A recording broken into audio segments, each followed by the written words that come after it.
Mga migs, mga par, meron kaming customer na na Polo Volkswagen Polo 2015. Hindi na ako paligoy-ligoy pa, ito sasaksakan ko na ng scanner. Ang bidyong ito ay putol-putol to. Pass forward ko kasi ayoko ng mahabang video eh. Ang ibabahagi ko naman sa inyo lang na video na to ay yung kung paano isolve tong sasakyan na to, dahil dalawang mekaniko na ang pinagdaanan nito, pangatlo kami. Kaya hindi ko na may papakita yung mga natin, yung mga scanner o pag-scan ko, kundi shortcut na to. Ayan, makikita nyo mga migs, mga par, na papaandarin ko. Ngayon, umandar na siya. Naka 800 RPM na siya. Makikita nyo dyan mga migs, mga par, na naka-check engine yan. Ayan, ayan.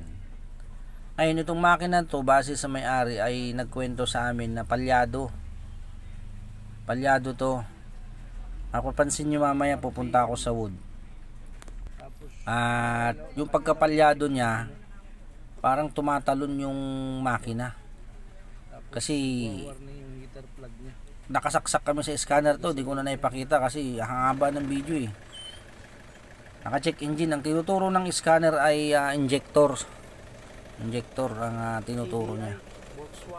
Ayan, makita nyo mga mix, mga par, yung sinabi ko kanina na palyado. Ayan, mapansin nyo naman, ayan tumatalon yung makina, umaandar yan. Ayan, pag tanggal ng timing cover ng makina, ang unang gagawin namin dyan, kasi palyado, ay tatanggalin namin yung mga injector. Dalawang injector muna. Ayan, yan yung number 1 na injector. Nakasaksak ang sakit yan mga migs, mga par. Ayan, hindi siya sumisirit. Ngayon sasaksakan namin ulit ng sakit itong number 2 para makita ninyo kung sumirit. Ayan, sumirit ng konti yung 1, yung 2 ang continuous ng pagsirit niya. Yan, base sa scanner, yan lang kasi yung tinuturo, 1, kaya yan lang binaklas namin. Kayo maandar kung mapansin nyo. Ngayon, ako naman ang nandito sa calibration center. Hindi gumagana dun sa manual test dun sa makina, pero dito sa calibration center, oo nga, totoo, gumagana yung low RPM nya. And then pati high RPM yan, gumagana. Ayan, sino nang nag-aakala na sira injector, di ba? Kaya yung mekanikong unang nagmekaniko, matik na diretso salpak yan, hindi niya napansin na hindi cut. Kaya yung napapansin nyo naman dyan mga mix, mga par, na box, overseas yan, galing ibang bansa yung injector na yan, kasi nagsabi kami sa may-ari na bibili siya ng bagong injector. Yung nagbubukas na yan mismo ang may-ari ng Polo Volkswagen. Ayan, base sa kwento niya sa lahat ng mekaniko o dalawang mekaniko yung pinagdaanan niya, gumagana talaga mga injector sa calibration center. Kaya wag nyong kakalimutan mga mix, mga par, na kahit galing sa calibration center gumagana mga injector ninyo, kapag palyado ang sasakyan ninyo, ay i-manual test nyo.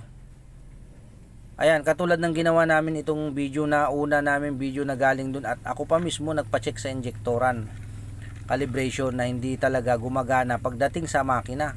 Pero sa calibration center gumagana siya. Ayan siya, bumili siya ng bago.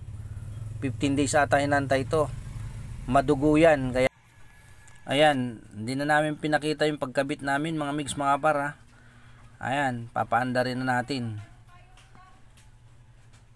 Kaya wag nyong kakalimutan mga mix, mga par, na kahit na okay ang injector galing sa calibration center, yun lang ang may babahagi ko sa inyo mga mix, mga par, na i-test, manual test nyo rin sa sasakyan para hindi na kayo malito kung paano nangyari na okay ang injector sa calibration center pero hindi pala gumagana. Kaya mas maganda yung sigurado mga mix, mga par, putol-putol ang video namin. Yun lang ang may ibabahagi ko sa inyo, na pagpalyado kahit okay injector sa calibration center ay manual test nyo pa rin. Ayan, mapansin nyo wala na siyang check engine. Ayan, test drive na namin. Ayan, Abot na siya ng kulang-kulang 4,000 RPM. Wala siyang palya, walang palag ang makina. Ayos na siya. As in, okay na.